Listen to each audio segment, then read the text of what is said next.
Good morning, everyone, and welcome to our conference call regarding the combination of T-Mobile with Sprint. With me are our CEO, Tim Höttges, and our CFO, Thomas Dannenfeldt, who will provide the DT's perspective on this transaction. Before I hand over to Tim, please pay attention to our usual disclaimer, which you will find in the presentation. And now it's my pleasure to hand over to Tim. Yeah, thank you, Hannes. Good morning, everybody. Thank you for dialing on this short notice. And this is really a special day for Deutsche Telekom and even special for Thomas and myself. Having worked on this transaction for almost 7 years now, this is even emotionally a very important moment in life. So we have decided yesterday in our supervisory board, before that in all the other boards, together with SoftBank, to combine our US operations, mobile operations, T-Mobile US and Sprint, to create an even more powerful competitor in the most attractive wireless market in the world. We have created a lot of value in the US in recent years, and now we have a chance to supercharge this setup. We believe this is a huge value creation opportunity for the two companies' shareholders as T-Mobile takes over Sprint, and so it is for Deutsche Telekom shareholders as well.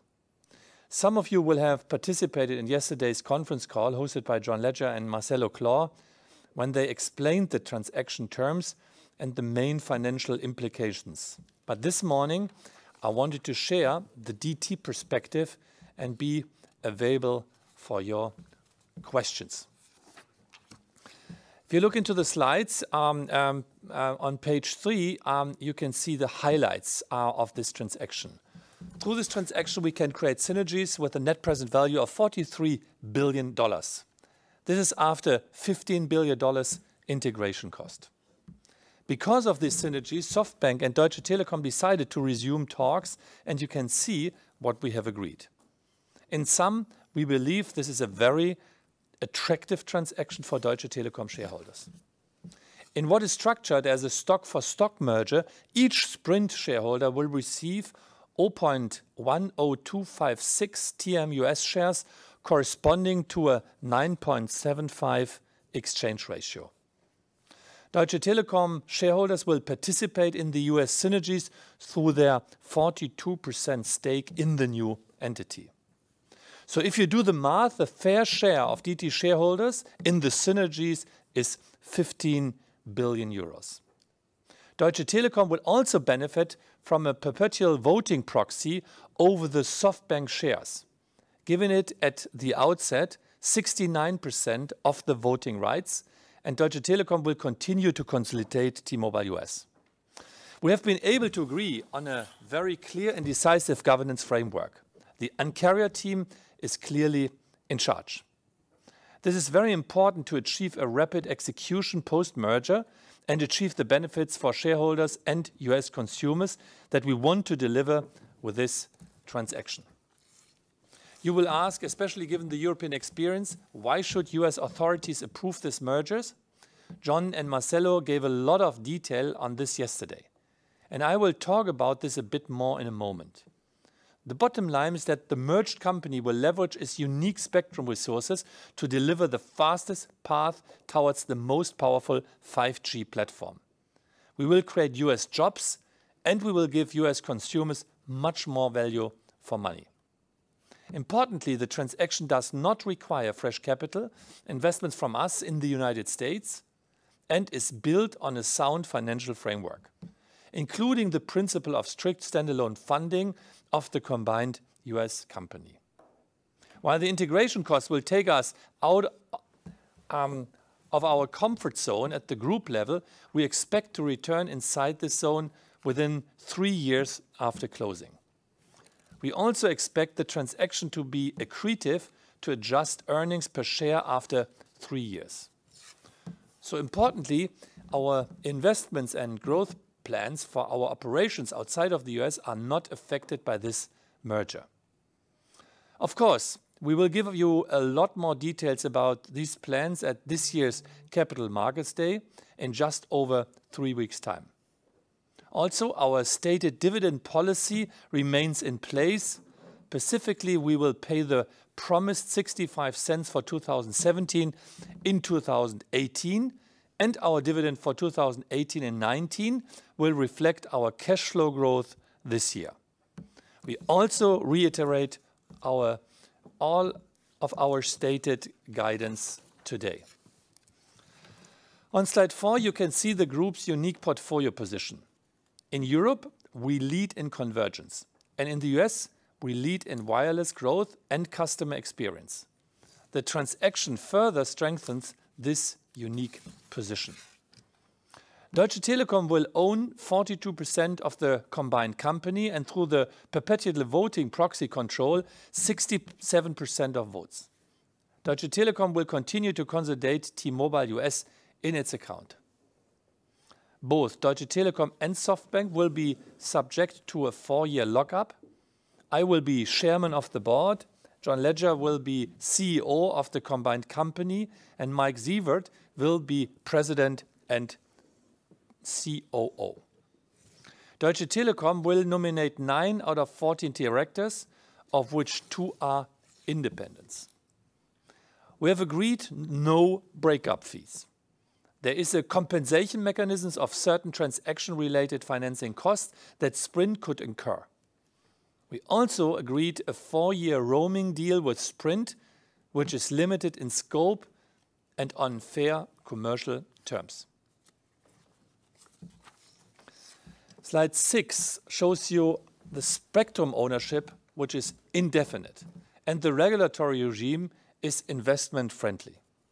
The US telco industry profit pool is very large, and we see a lot of upside for T-Mobile, standalone or combined. On the next 2 slides, we present our case why we think this transaction is very much in the interest of the US consumers. The merged company will bring 5G to US consumers much better and much faster than anyone else, and also better and faster than would be possible without the combination. This is mainly due to highly complementary spectrum portfolios owned by the 2 merging companies. On the one hand, T-Mobile's excellent position in unencumbered low-band spectrum, and Sprint's unique position in the 2.5 GHz mid-band spectrum range. Also, T-Mobile's strong tower and backhaul infrastructure will allow this spectrum to be deployed much faster than could be achieved on a standalone basis. Directly through its network expansion and investments, and indirectly through its contribution to a more rapid 5G rollout, the combined company will create consumer benefits and jobs that could not be achieved otherwise. The business case is built on greater value at lower prices, and this is enabled by hard cost synergies. So we look at this as a real win-win. Slide 9 details the cost synergies that we expect to achieve within a 3 to 4 year time frame. In sum, we target more than $6 billion run rate annual cost synergies, driving the said $43 billion of synergies. This is net of an expected $15 billion integration costs. It also excludes any revenue synergies from new business streams, which we surely expect, but which we have not quantified here. Please also be aware that our business case and the synergies we have outlined are based on lower prices and higher value for consumers. On page 10, you can see the post-merger integration, which is clearly a big effort. But we have high visibility and confidence that it can be done by our fantastic local team.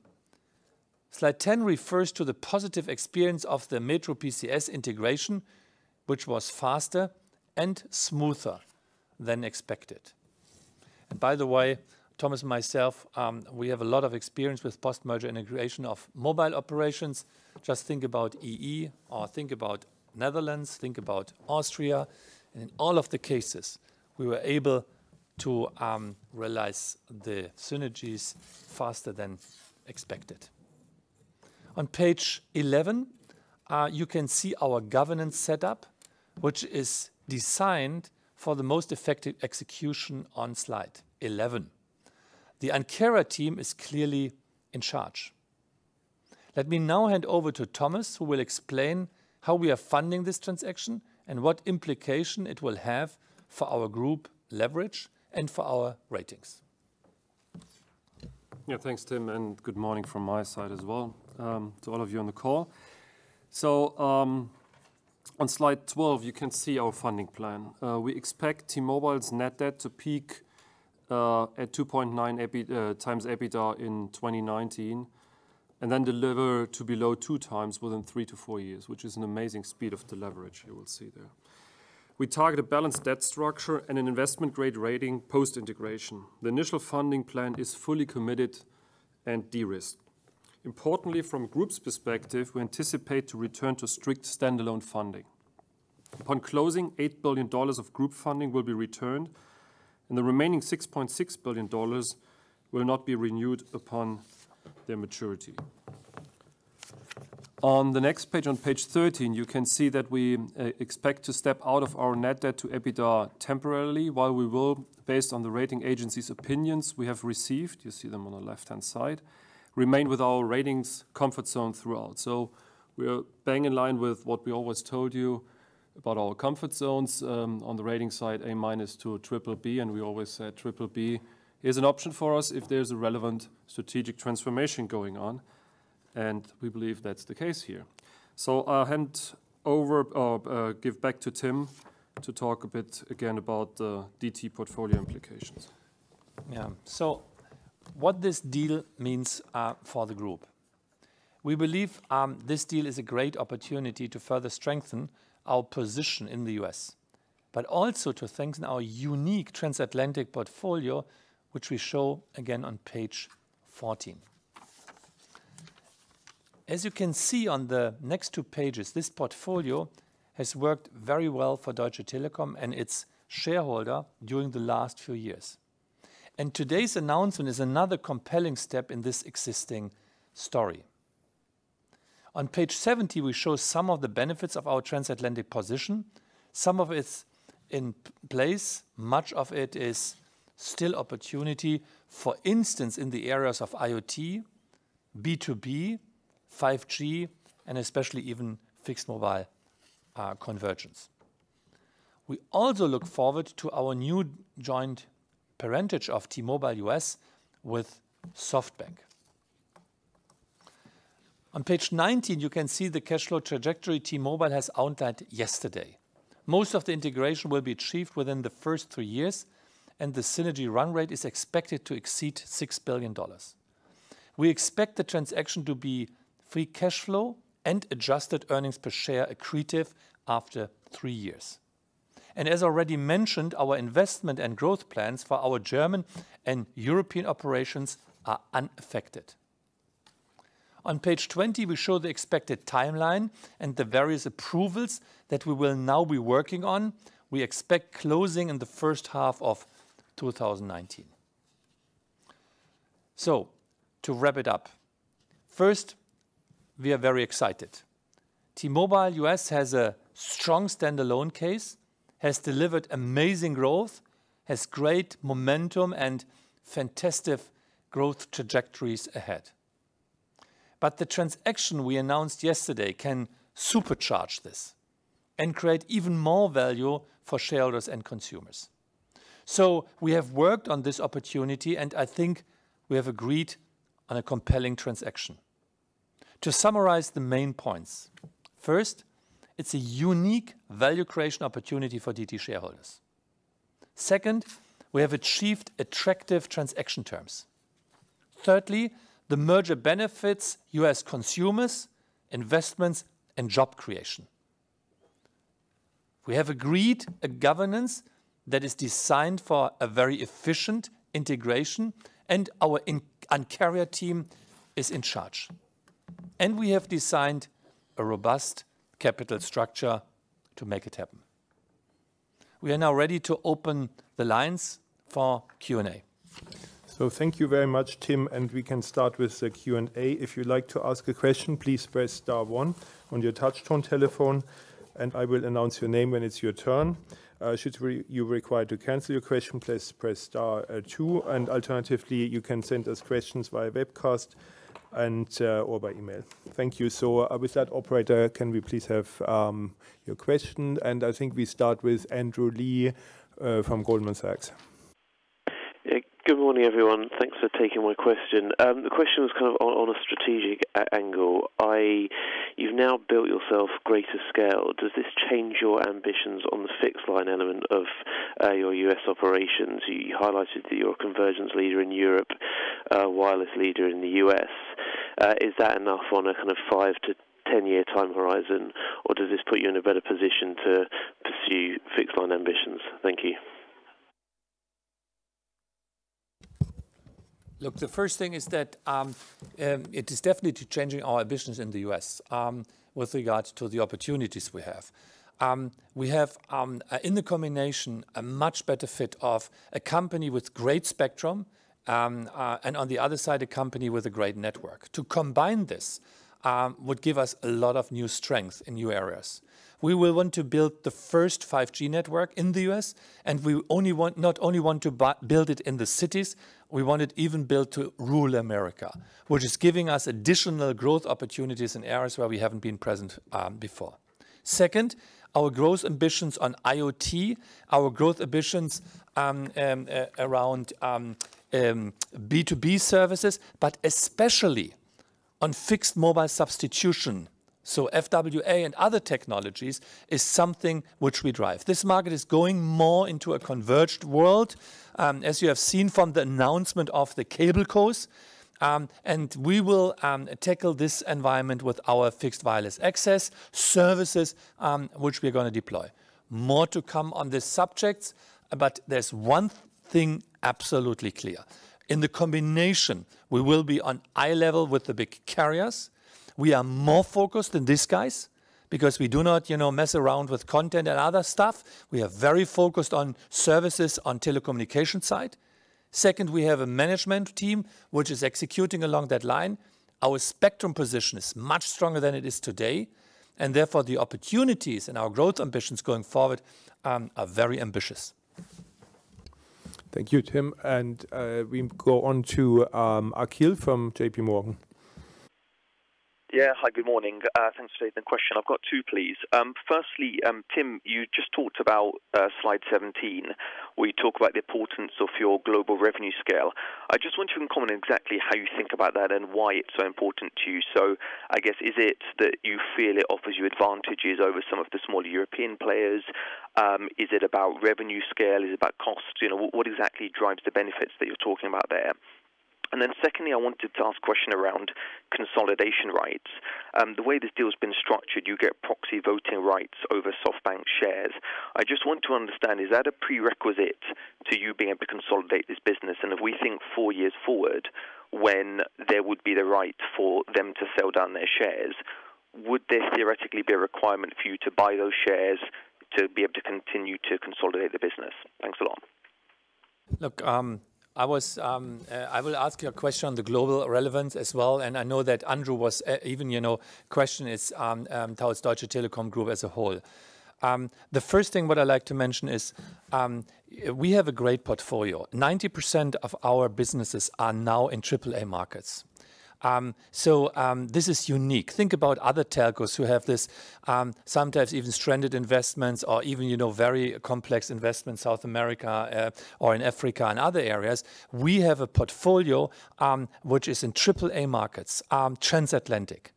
The second thing is we have a portfolio which is unique and which is scaling up, which will give us benefits, definitely on the procurement side and even global reach for customers. So there will be benefit synergies as well. Nothing of this one is calculated in a business case, but we have it in mind. The third thing what is coming for me is our friendship and our good relationship with SoftBank. There will be a tighter collaboration with regard to global presence and global services. I will do everything that, coming closer to SoftBank's innovation piece and even coming closer to the global presence of telecommunication services with the SoftBank Group. Nothing of this one is planned yet, nothing of that one to announce already today, but this will definitely be something which is unique, and this will help us. Second, with regard to IoT services, with regard to global B2B things, there's a lot to learn. I know that we have huge things to export to the US on this regard from a software perspective, but even here from Sprint side, SoftBank sides, a lot of interesting activities taking place. So we will now be able to use these opportunities within the group and exchange best practices among ourselves. And last but not least, 5G leadership. You know our engineering background here in Germany. You know the ambitions of the US team. So therefore, we will see how fast and good we are able to execute. But I'm very confident that this network leadership will be something which is in the DNA of both companies, this side of the Atlantic and on the other side of the Atlantic. So the inner strength, the intra-market consolidation benefits from spectrum, from economies of scales, from building rural America coverage. All of this is for the strengthening the position inside the market, and the rest of the portfolio diversification, the partnership with SoftBank, global connectivity will strengthen us. So we really become a relevant player in the global field here. And this is helping on this in this scale market going forward. And this is Thomas on the second question. Akhil, good morning. First of all, that was the question about what happens if Massa sells down after 4 years. And the question basically I understood was, will we buy the shares and be able to continue the consolidation? So first of all, let me state the following. I think 4 years from now, that's 2022. That's the first year where we will see an amazing amount of free cash flow kicking in by the delivery of that company. So I'm really looking forward to that year because obviously 19 and 20, because of the integration efforts Tim mentioned, will be somehow burdened, but the fun starts then. So that's first of all one observation. The second one is, look, a good effective governance is super important if you have fast-moving companies and environments. So from our end, it's by far too early to speculate about this, what exactly happens right now then. There are many, many possible scenarios and ways to deal with it. But as I said, in any case, let me be absolutely clear. We care about value creation and good effective governance and avoid any ambiguity here to make sure that you get the value creation done. And consolidation in that sense is then a byproduct of good governance and not the end in itself. Thank you, Thomas. Thank you, Tim. And move on to Polo from UBS. Yeah, hi, thanks. Just have two questions. Can you give some color in terms of how we should think about the profile of equity-free cash flow from TMUS going forward for 2019 and beyond? Specifically, I can see that TMUS indicated $1 to $2 billion of equity-free cash flow for 2019 compared to the current consensus, which was about $4.5 billion. So you obviously have upfront restructuring impacting equity-free cash flow, but I'm just trying to understand how the equity-free cash flow for TMUS will evolve post-2019. And the second question, which is related, is really about the dividend policy. So you mentioned that you'll be above 2.5 times leverage in 2019 should the deal go through, but how should we think about the dividend for DT going forward? Is there a risk that it's trimmed temporarily, or are you confident that you can maintain at least a stable dividend at DT even with US M&A? Thanks. Yeah, Paulo, I take the second question on the divvy. I think, first of all, let me clarify. We have our stated divvy policy, and that remains in place, and that is incorporating 2018 divvy to be paid in 2019. So on the years afterwards, so the 19 onwards divvy to be paid in 20 onwards, we will give you an update on the capital market days in 3 weeks from now for both elements, so for both directions, meaning with a deal or without a deal. I think on the free cash flow profile, the US guys yesterday mentioned that In 2019, they expect some free cash flow in the vicinity of 1 to 2 billion, and then after 3 to 4 years, as I mentioned, seeing an amazing acceleration of growth. The region they mentioned is 10 to 11 billion, and then on the longer term to reach even above 15, like 16 to 18 billion level. And I think that's given you, and you know that the original guidance Braxton gave for 2019 some 1.5 years ago, so 2 years ago on 19 was 4.5 billion. So I think that's easy then to make the math. Thanks, Thomas. And next we move on to Dan and Jay from Bernstein, please. Yes, hi, good morning, and thanks for hosting the call. I have two questions, one related to your decision-making process in the run-up to this deal, and the other to the cost of synergy realization. So, firstly, when you stepped away from the transaction with SoftBank in 2017, you laid out 4 criteria for your decisions. The standalone prospects of TMUS, the synergy potential, the risk of remedies, and the governance surrounding the merged entity. What across each of these dimensions has changed since then for you to convince yourself and your shareholders that this is in the interest of Deutsche Telekom? The second question is on the cost of synergy realization, which is a staggering 15 billion. How precise is this estimate at this point in time? And what, if any, details can you share on the key elements of the one-off cost components and phasing? Thank you. Look, you're totally right with regard to the changes, and in October, November, when we failed being able to do the deal, every deal has its momentum, and every deal has this kind of magic moment where things look easier and things are working. I think the first thing is that in November we were much more talking about merger of equals and about complex chairmanships and the like, and I wasn't confident at that point in time that for this kind of complex transaction, the clear control and the execution mechanisms would be established in a proper way. So that has been definitely changed with regard to the setup. We have John Ledger being, let's say, the CEO, and Mike Sievert, the president, being myself, being the chairman of this entity. The second thing is how is the board composition? We have now 9 out of 14 seats in this equation, and we have the nomination right for the CEO. So this is giving us a clear capability of steering the company in a very focused and clear way. Since that, even, you know, I think the share prices has changed and the exchange ratios have changed. There was so much, you know, I think, unclearness in the share prices on both angles. How much is, let's say, fundamental? How much is already merger speculation on it? That on this basis was very difficult to negotiate the real value. What the business are in a standalone position. This has been changed after the clear announcement that we're moving on a standalone basis, and on this basis was much easier coming to a joint understanding about what a fair exchange ratio would be.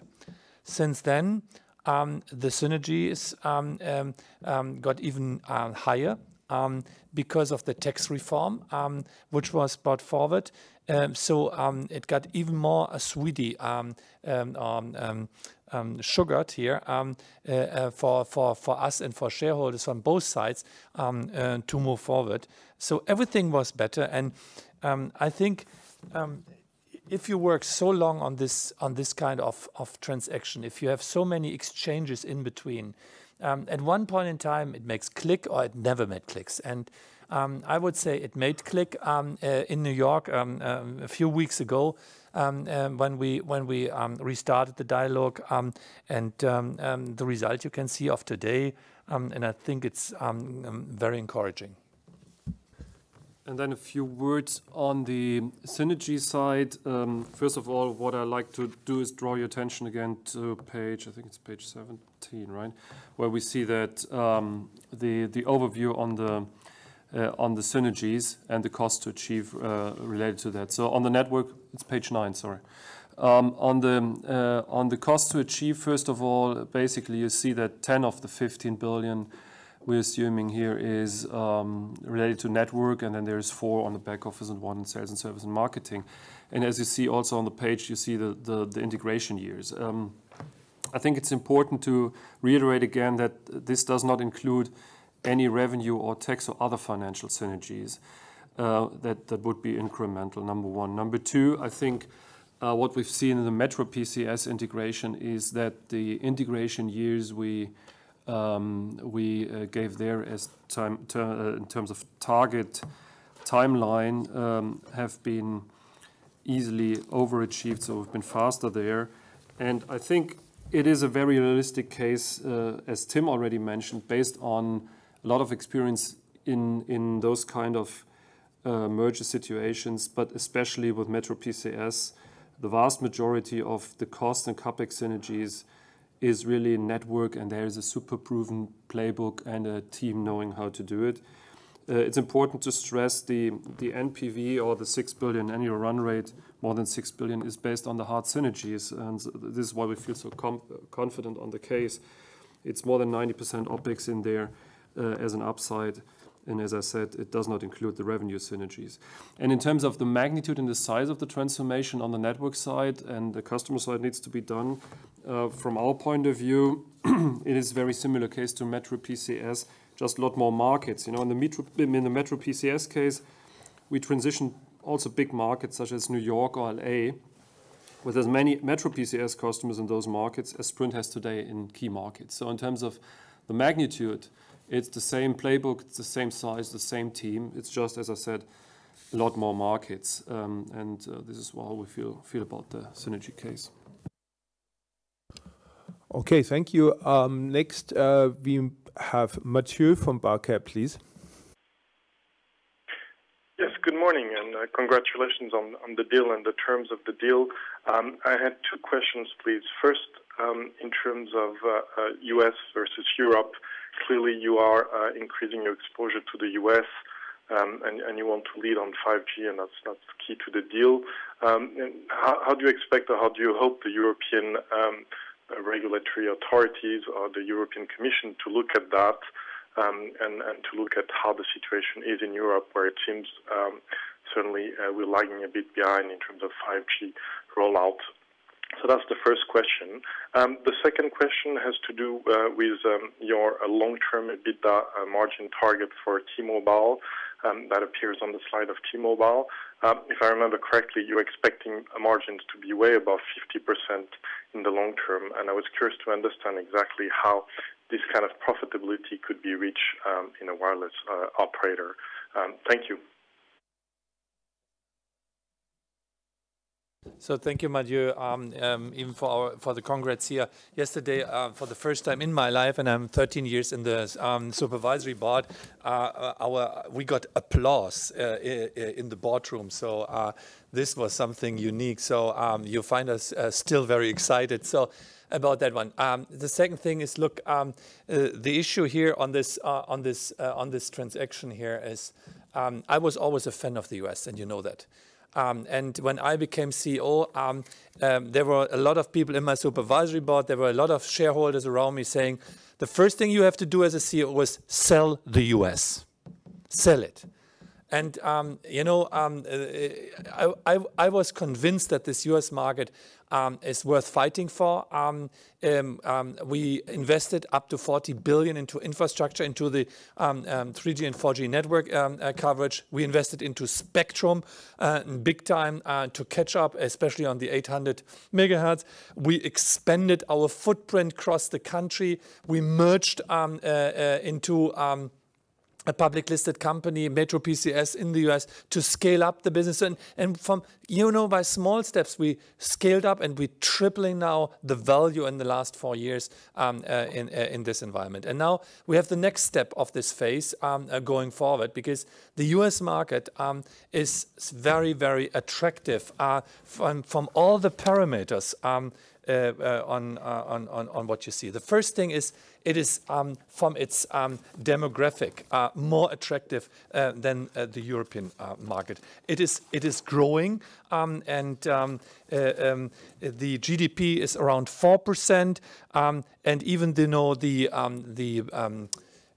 growth of people in the US is in the magnitude of 4%. This is the biggest telco market in the world with a magnitude of 510 billion, a market cap of 757 or whatever billion, and with an EBITDA of 160 billion. So it is the biggest and most profitable telecommunication market in the world. And last but not least, it is the breeding house for all internet services in the world. It's the GAFAs, so the Googles, Amazons, and Facebooks. It is the artificial intelligence environment. It is the Internet of Things, which is even growing rapidly in the US market. So it is for digitization the most attractive market in the world. And to be part of the system where digitization and networks are needed, we know there is a demand. It is 100% sure that there will be demand for the 4G and the 5G data services we are providing. On top of that, the US market, from a regulatory side, is steered in a better way than the European market. Take an example. In the US, you are able to buy spectrum. In Europe, you rent your spectrum. I can tell you, if you rent assets, you always treat them worse than owning them. So you can trade with them. You can exchange it with your partners, and you can better utilize it because you have a longer planning horizon. This is one of the examples. The second one, even the way how the liberal environment is treating competition is much better than trying to anticipate every single behavior of a telco operator already in advance. It's a philosophical issue, the homo ludens against the homo homini lupus est. So this is maybe my philosophical approach here on this subject, but nevertheless, I think the European regulators, I think the local regulators, the politicians can learn a lot of things about how you drive innovation and growth in a market from the US, and therefore it is absolutely worth to invest into this environment and to be present in this environment. And then I'm going to talk a bit about the margins. Although I have to say, Tim, you know, I had Latin at school, but I missed the boat completely. You need to tell me afterwards what you were talking about. So on the margin, I think basically if you compare ourselves to the big guys carrying those kind of margins in the US markets, what's the difference? Basically, one element obviously is synergies we're talking about and utilization in the network infrastructure.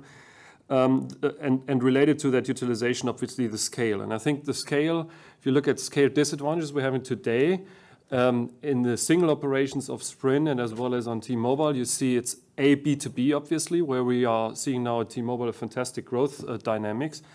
And B, it is obviously the rural areas. And I think that will be one focus area for us in investments, in infrastructure investments in the shops and so on, to catch up there and to significantly scale up. And I think if you do your homework in terms of the synergies and the scale, you see what the other guys can achieve in the market, and that should be our aim. Excellent. Thanks for the Latin wisdom and your words. So move on to John from RBC, please. Oh, hi there. One question and then a clarification. Could you just explain the rationale of the $8 billion repatriation from the US? And then second, when T-Mobile guides to $1 to $2 billion of cash flow, is that cash flow, or is that before other cash items? This cash flow is... Look, this question is from a portfolio relevance quite relevant, and I like to define a little bit the strategic framework, and then Thomas is going into the details of that one. Remember, there was a time when we said, look, we want to have a self-funding of the US, we want to have a de-risking of the US activities, and we want to build a kingmaker asset. This was the kind of three pillars of our strategy at the beginning. And we said, you know, if you want to invest into the infrastructure, you have to do it on your own. There will be no fresh money and our covenants or from Deutsche Telekom into the US. The improvements of the business gave us the opportunity even to lend money into the US. And that took place over the last years. Now, in this case here, our idea is that we are not sacrificing any power in our European entities. We will not change the investment profile, nor it will have any negative implications to our plans going forward. We have this clear fixed mobile converged playbook here. We have a clear investment plan to improve especially our fiber infrastructure, but as well our 5G mobile networks. And this is not affected. So what we said is we are building a deal without putting fresh equity into the US. At the same time, we are saying we de-risk Deutsche Telekom by taking 8 billion off the table. So all the company's business has to be self-funded in the US by the US operation itself. Because we want to see that the entrepreneurship is feeling the pain from both angles of the market, equity and debt side. And second, our business here in Europe should not be affected by that one. Therefore, we take some money back into the euro, which is, by the way, part of the backstop and the financing bridge and which we have laid out.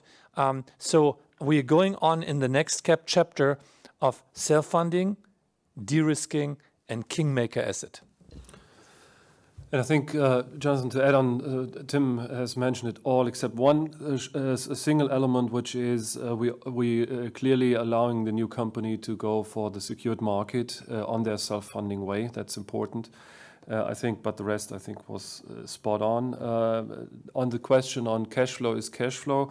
There is no change in the definition. You know, as you know, in the US, it's cash generated from operations minus capex, and as always excludes the spectrum. So there is basically no change to the definition we used so far. Okay, so the next question is from Ottavio at SocGen. Hi, good morning. A couple of questions on my side. The first one is on the word in the release. You're relatively vague in terms of the termination events for the voting proxy and the exceptions for the 4-year lockup. You basically mentioned certain termination events and certain exception. So if you can basically clarify what certain events are and the exceptions. The second one is for Thomas. You didn't want to comment on the dividend.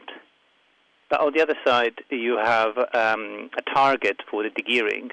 Therefore, the question is that would that target to basically go down 2.5 net debt to EBITDA by 2021 imply in terms of dividends and asset disposal?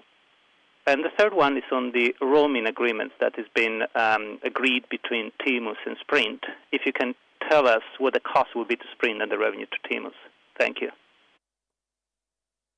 I think I'm going to start on the question for the leverage, basically, and the policy on the debt side. You know, what we said is our comfort zone in terms of rating is A- to BBB, and we are willing to accept a BBB if there is a major transformation in the group going on.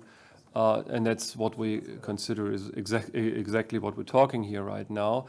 And that the comfort zone of 2 and 2.5 leverage in our definition is what we are aiming for. And as I said, we believe we can get back after the 2019 and 2020 impact on the integration costs to that level from 2021 onwards.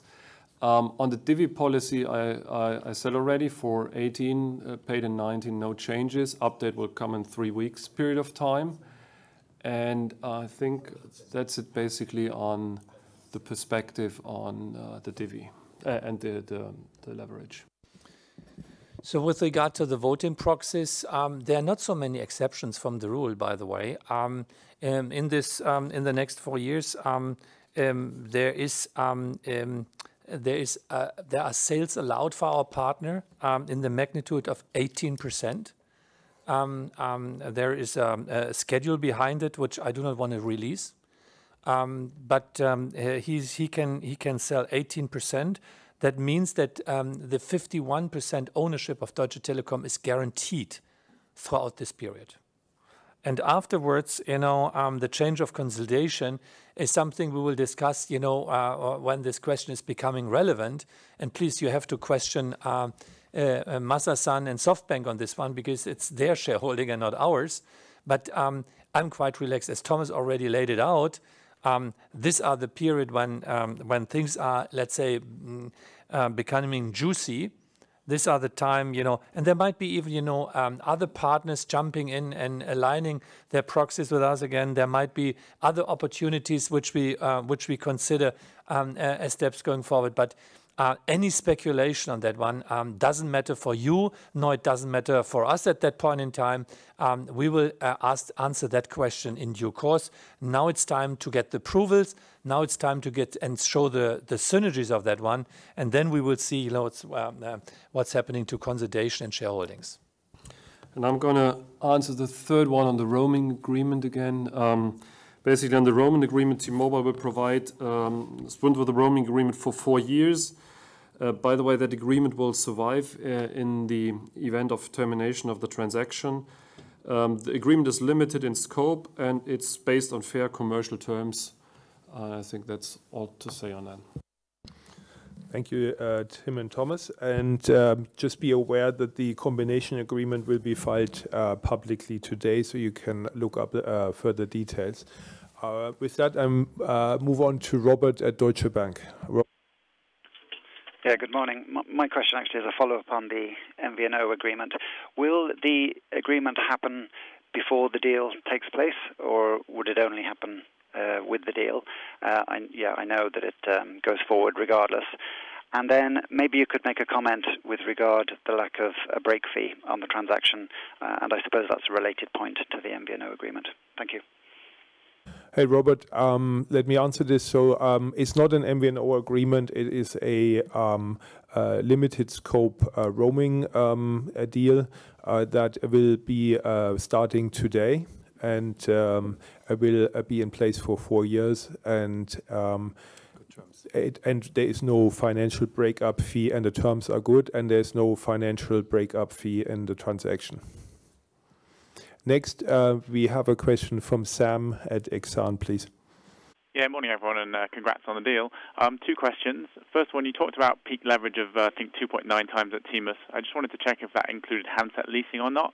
And then at a group level, when you take into account the leasing on handsets and tower obligations and all the other impacts from IFRS 16, what will be the leverage of DT Group? And then secondly, I think TMUS talked about $40 billion of capital investment over the next 3 years.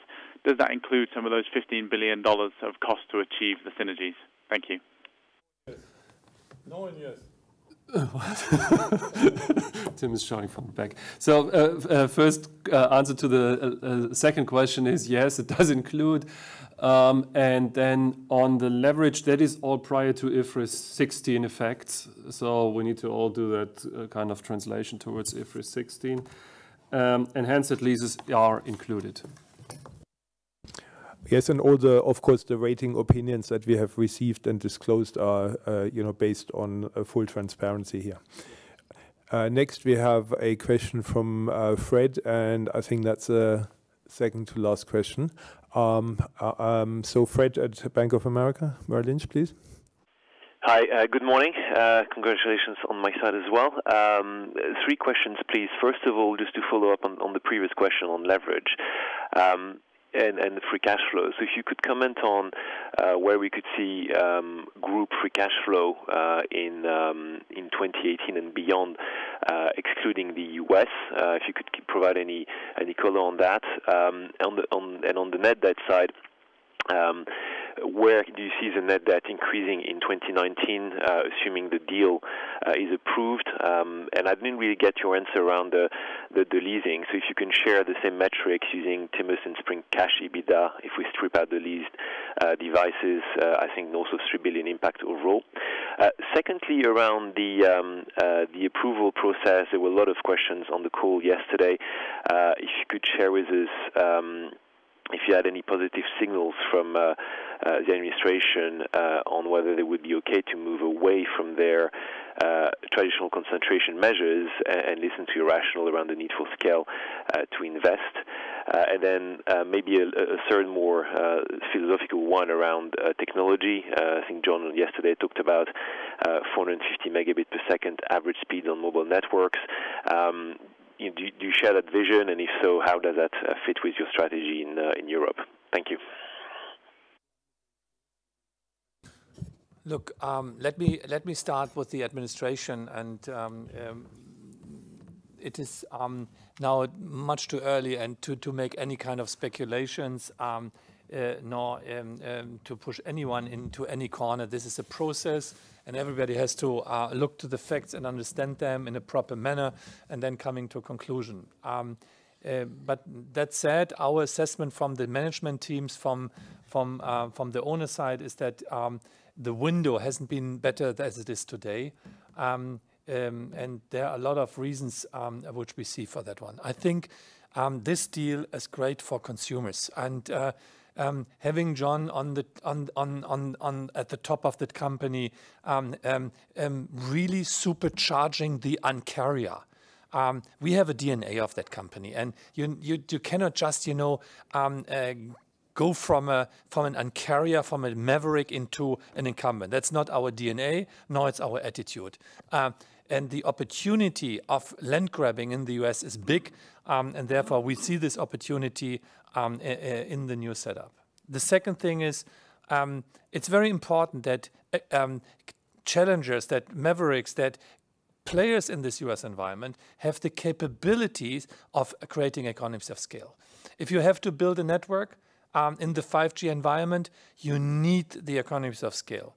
With this combination, our situation is much better than it ever has been. The economics are much better from the infrastructure side, and this will give something back to the consumers, because our capability of building a countrywide network, including the rural Americas, it's much better than it has been before.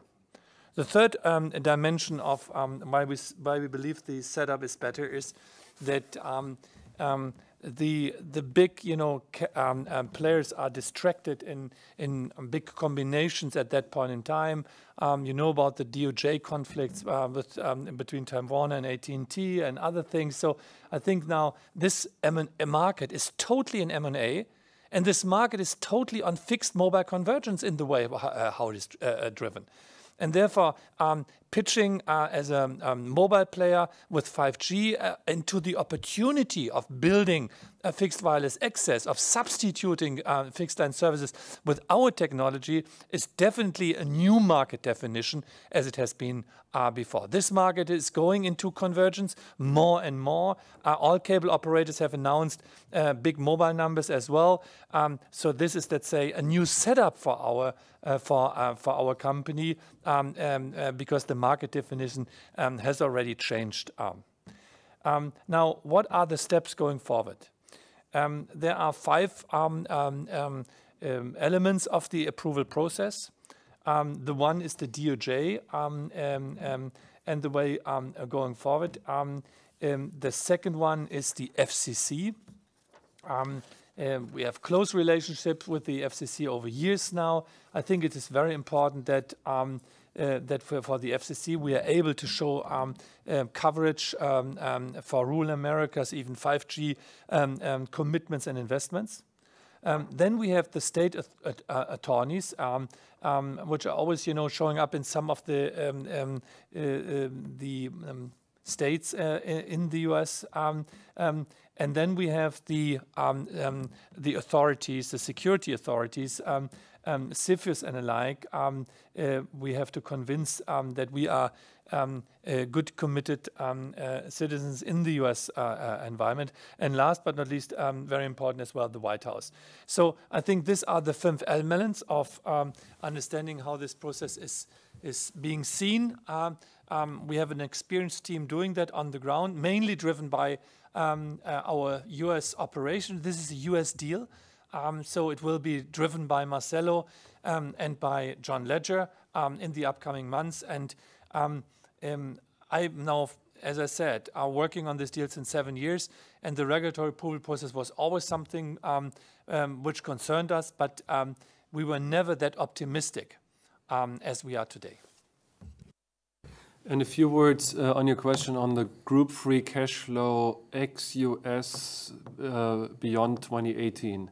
You know, obviously, Fred, I'm not willing to answer your question because if I do so, you don't come to our capital market days anymore, and you will get the full Monty of how it looks like and why we're convinced about that. But as you know, we haven't given guidance on that one beyond 18. But as you know from a principal profile, that we are bullish about seeing EBITDA growth and DTEGY and cash contribution growth, and the details, as I said, in 3 weeks' time on the capital market days. I think on the leverage discussion, first of all, on the whole discussion about leasing, be assured that Braxton on his side, when he had the rating advisory discussions, as well as we on our side, discussed in full detail with the rating agencies about what leasing impact and core EBITDA looks like. But obviously, we will not give any details around that on a yearly basis. It doesn't make sense from our point of view. And on the leverage, that will be in 2019 for the group level, significantly above 2.5, as the simple math is given, you know, that a 2.9 times leverage on the US will drive the group up out of the comfort zone. From the dynamics, it will start to rebound already in 2020, assuming that we'll get an early approval. Obviously, it depends on the timing of the approval, but there will be a fast rebound towards 2.5, and then, as we said, from year 3 onwards, we expect to be back in the zone.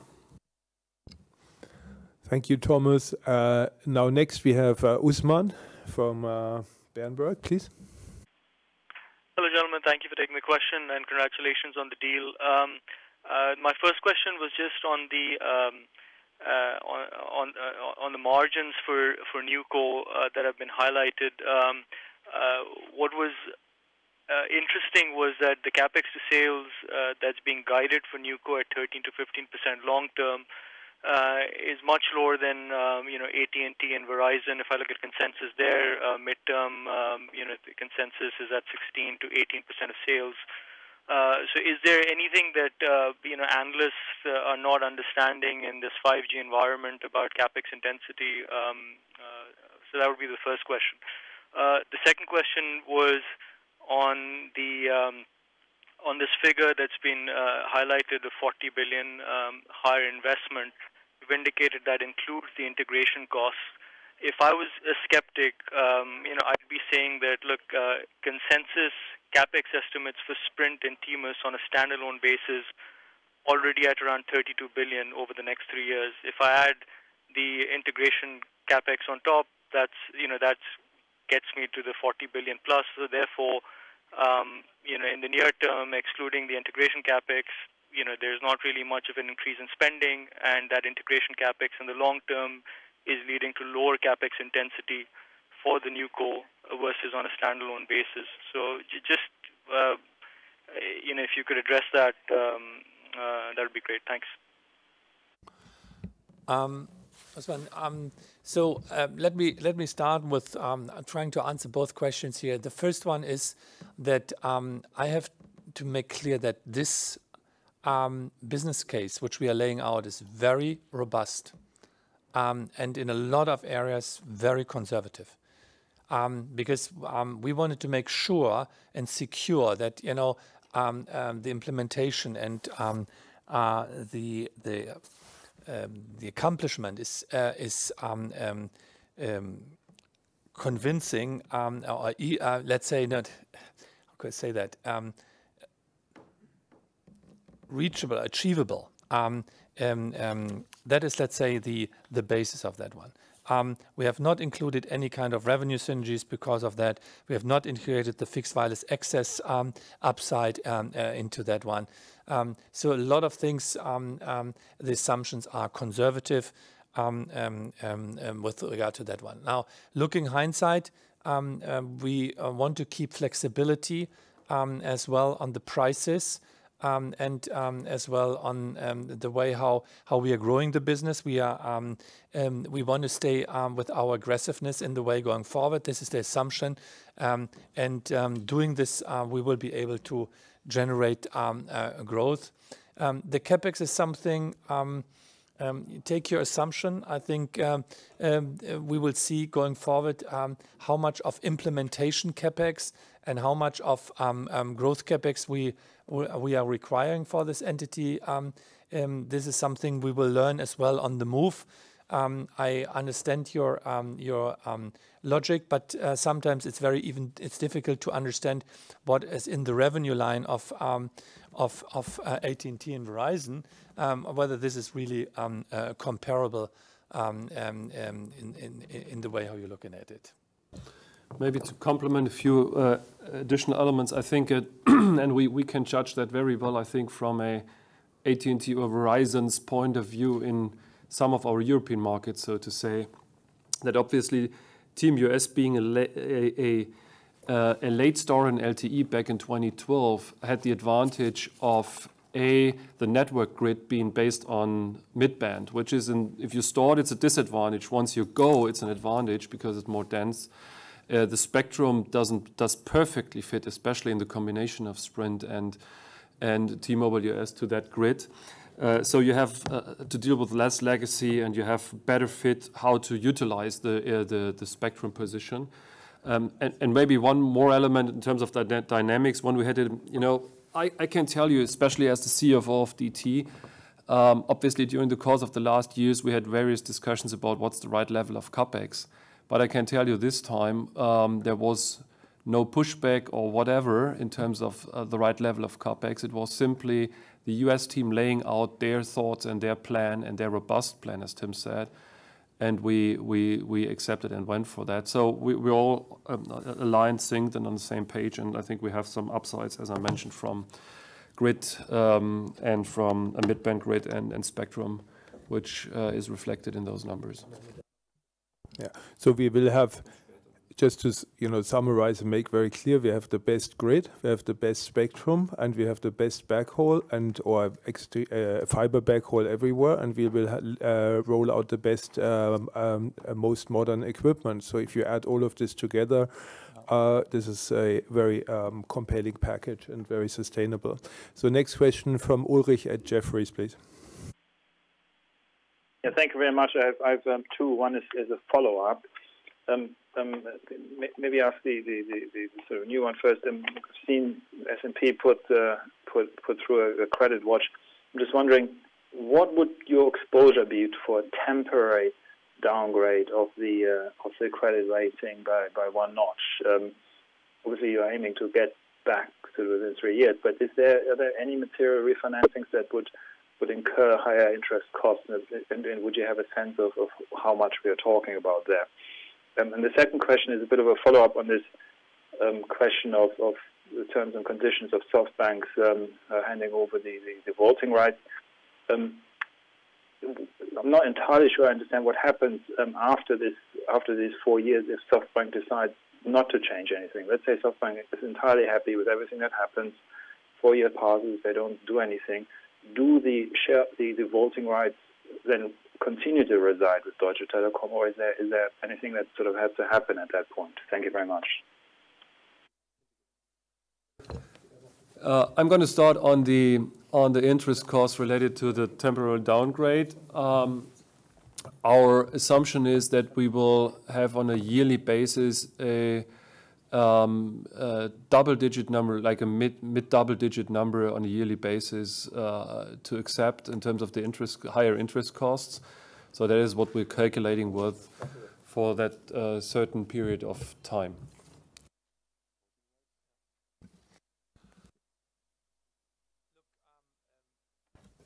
Look, I think the question is quite simple. If SoftBank stays in the group, this voting rights and this proxy prevail forever. Yeah. So this is, let's say, the agreement. There is no limitation to this one in the contract. And then we have a lot of fun together. We enjoy life, we enjoy our partnership, we enjoy the ideas of, let's say, what we can do together. You know, this is opening up for us a totally new door. It's an access for both areas, you know, to think about new opportunities in the way how we cooperate going forward. And we have not even started to think about that one. The only thing what I can tell you, there's already a deep built trust between the parties, which I really enjoy. And therefore, you know, let's have fun and let's go longer. I would highly appreciate that, and having no time limit to this one at that point in time. Unfortunately, we don't have much time anymore, but I just want to have a final question from Mandeep, and then we will have to deal with further questions at the IR level, or you know, at our Q1 call or other occasions when we'll meet soon. So Mandeep, can we please have your questions? Thank you very much for taking the final questions. Two quick ones, hopefully. In the overachievement of the Metro PCS synergies, which you're using as a valuable test case for having confidence this time round, how much of those synergies, what was the sort of combined company headcount sort of reduction? So I wanted to get a sense of how you can employ more people in this new deal, yet achieve quite a big synergy number, which is sort of above consensus expectations. So were there headcount reductions in that deal, would be my first question. And my second question is, you know, obviously you tried these talks last year, then you both went your separate ways, you couldn't agree. Are you able to sort of confirm whether the terms of this particular transaction are superior for you than they were a year ago? Thank you. So I'm going to start with the first piece on the headcount reduction, because it's a super easy one. I think as John laid out yesterday, we're going to create jobs from day one on. That's the clear message. And the key areas where I think we will be active in terms of creating new infrastructure, shops, et cetera, is obviously the rural areas.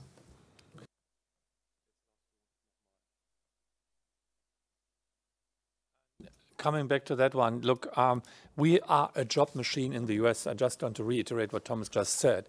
Look of many jobs we have created by building shops across the entire country, having this great service. And this service is something where we're going to invest. In our synergy plan, there's not so much negative, positive net present value from this angle. We are even investing additional money into leading service quality, because we believe that what T-Mobile has achieved with a good network and a great service is better. So we will create jobs, especially around this topic. Now, going forward, the last, you know,